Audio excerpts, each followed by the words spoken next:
les Africains doivent créer leurs ordres, doivent créer leurs églises, doivent créer leurs structures spirituelles. J'en parle parce que moi-même j'en ai déjà créé. Décoloniser l'Afrique sur le plan politique commence par la décolonisation sur le plan spirituel, sur le plan rituelique, sur le plan de la pratique de vie, sur le plan des valeurs traditionnelles. J'en appelle donc à tous les Africains et aux Camerounais en particulier. Je voudrais même aller plus loin. Mon message doit s'adresser, y compris aux prêtres, donc à l'église ou à toutes les églises, qu'elles soient protestantes, qu'elles soient catholiques, qu'elles soient... Parce que tout ça, c'est coiffé et piloté par la franc-maçonnerie et la Rose-Croix. Vous avez vu par exemple avec le cas de Taze Russell, une des organisations, les témoins de Jéhovah, qui se manifeste dans le monde. Il n'y a pas très longtemps que les témoins de Jéhovah eux-mêmes ont su que leur fondateur c'était un franc-maçon. C'est lorsque on est allé l'enterrer. Bien sûr, de 33e degré. Et quand on est allé l'enterrer, ben, c'est là où les gars découvrent, avec le rite qu'on a fait, avec la manière dont on l'a habillé et tout, que c'était un franc-maçon. Mais ils se cachaient comme l'autruche. Tous ces gens-là se cachent comme l'autruche. Bien, reconnu. Bien. Alors maintenant, il faut savoir que les Africains doivent rompre avec ces organisations occidentales. Ils doivent rompre, je dis bien rompre, y compris l'Église catholique. Moi, j'envoie ce message même aux prêtres. Pourquoi vous ne pouvez pas faire une Église catholique africaine sans qu'elle soit sous les ordres de la franc-maçonnerie? Parce que nous savons que le Vatican est totalement franc-maçonnique.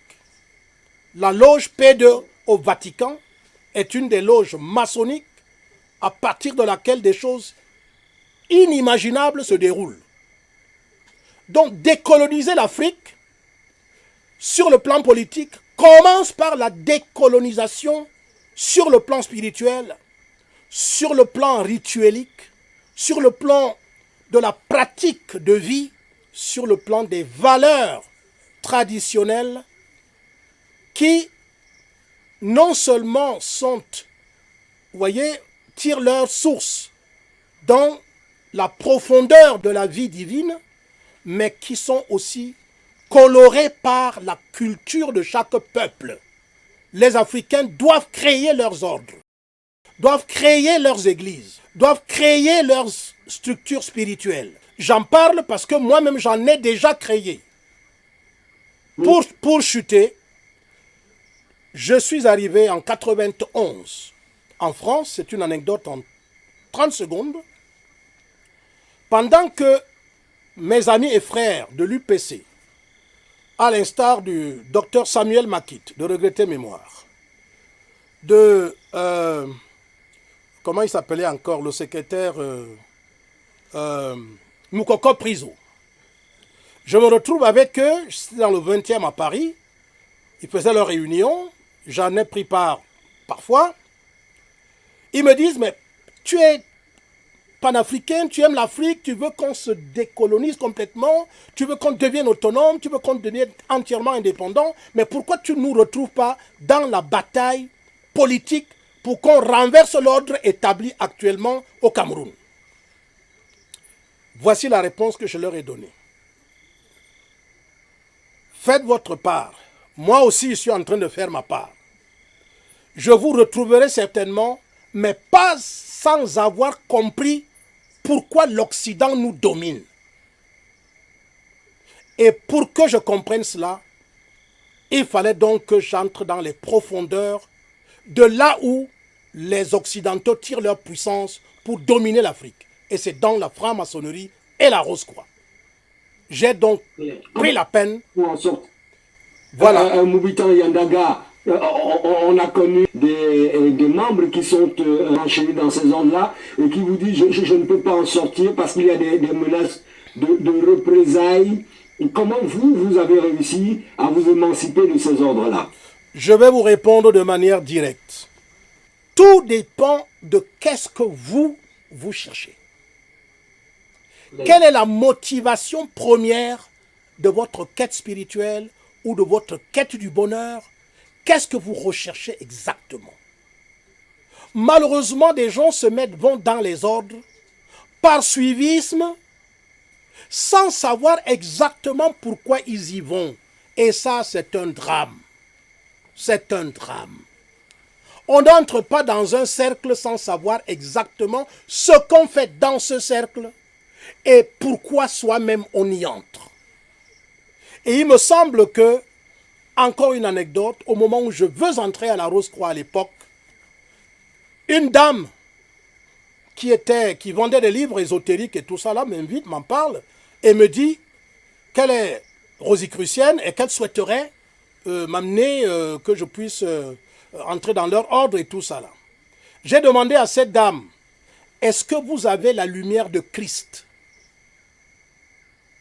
C'est la question que j'avais posée.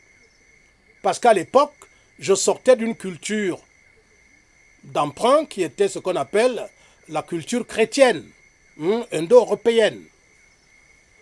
Est-ce que je peux avoir cette lumière de Christ?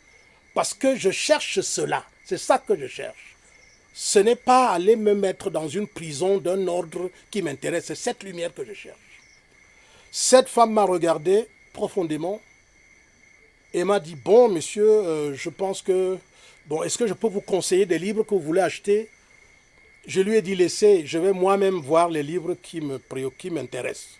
Je me suis mis à acheter des livres dans sa bibliothèque et je continuais ma quête pour chercher à comprendre pourquoi l'Occident nous domine, pourquoi nous sommes si faibles devant tout ce qu'ils entreprennent. Alors, dans cette démarche, je découvre donc que tout dépend de vous-même. On ne peut pas vous emprisonner si vous n'avez pas voulu vous emprisonner vous-même en cédant à la convoitise, à l'envie et à l'amour de la vie des sens, de la vie charnelle. C'est ça qui va vous entraîner, soit à vouloir avoir de l'argent très vite, en très peu de temps, soit à pouvoir acquérir des richesses de manière insatiable, soit à vouloir dominer les autres. Et malheureusement, c'est ce que beaucoup de nos hommes politiques sont aujourd'hui. Leur ascension relève uniquement du fait qu'ils se positionnent et se placent sur les épaules de leurs membres, des adhérents totalement ignorants et aveugles, et ils montent pour aller satisfaire uniquement leurs égos. Et vous voyez cela avec la difficulté des hommes politiques, par exemple, à se mettre ensemble lorsqu'ils veulent changer les choses dans un pays africain, par exemple.